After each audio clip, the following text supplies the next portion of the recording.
Hey there, 276. What we've got here is our Chapter 7 Vector Example 1. So I've already gone through and fork the repel, etc. But I do, before we get started, I have not run this yet. I want for this to just hold for 1 second. I cannot show because I cannot push the code down far enough to also let you see the CPU RAM and storage. It is just off screen.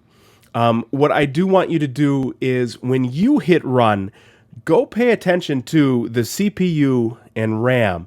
All of that is the maintenance that happens behind the scenes for what C++ and the runtime environment have to do to be able to set aside, in this case, a vector of size 5. So I will draw your attention to that when we get through to there.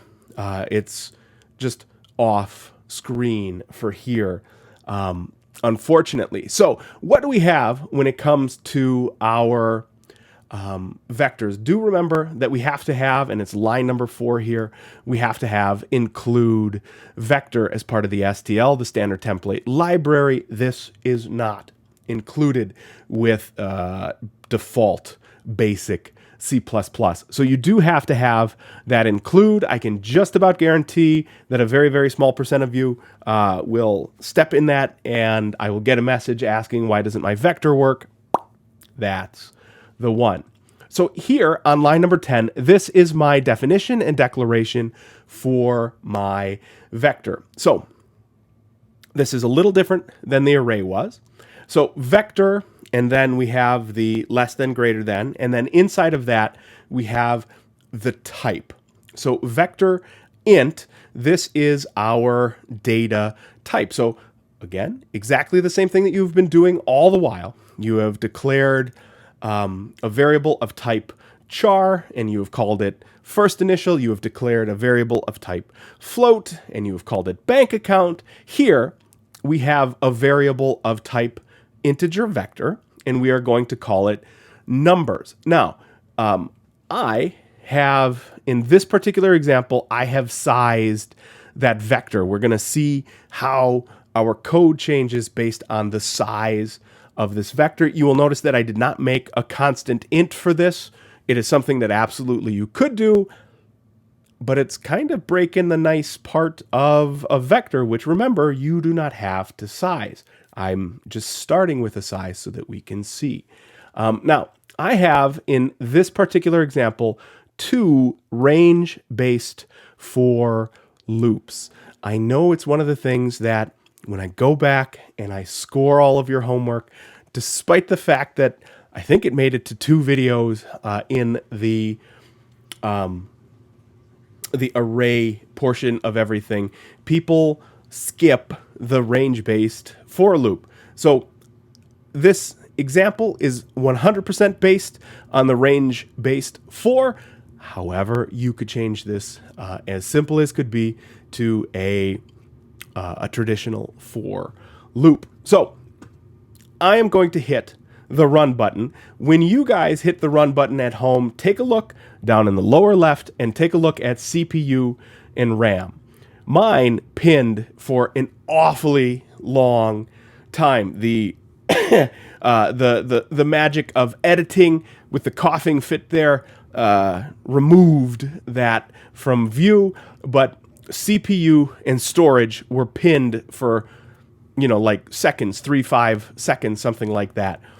And that's because a vector requires, like an array does, contiguous storage. Here, our vector is sized already, so C++ knows this can fit pretty simply in 5 contiguous memory locations. With bigger ones, that will not be the case.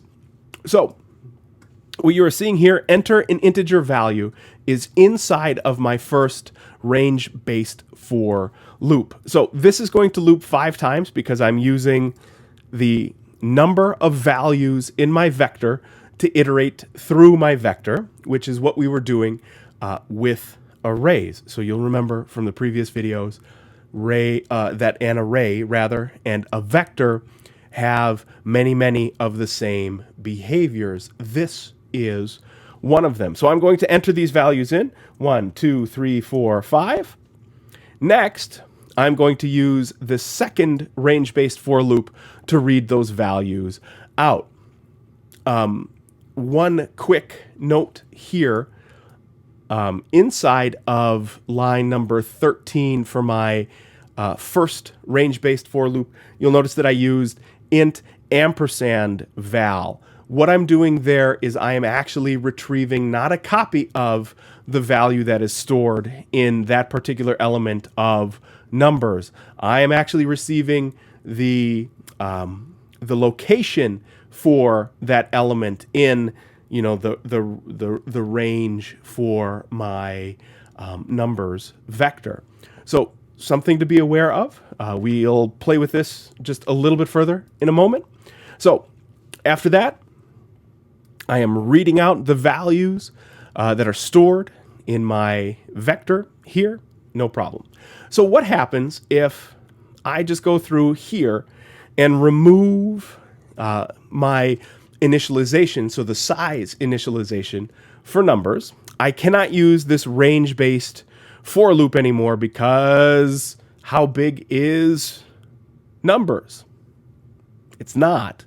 We don't have anything yet, so we cannot simply remove that. Here, we would have to create a traditional for loop. So int I equals 0.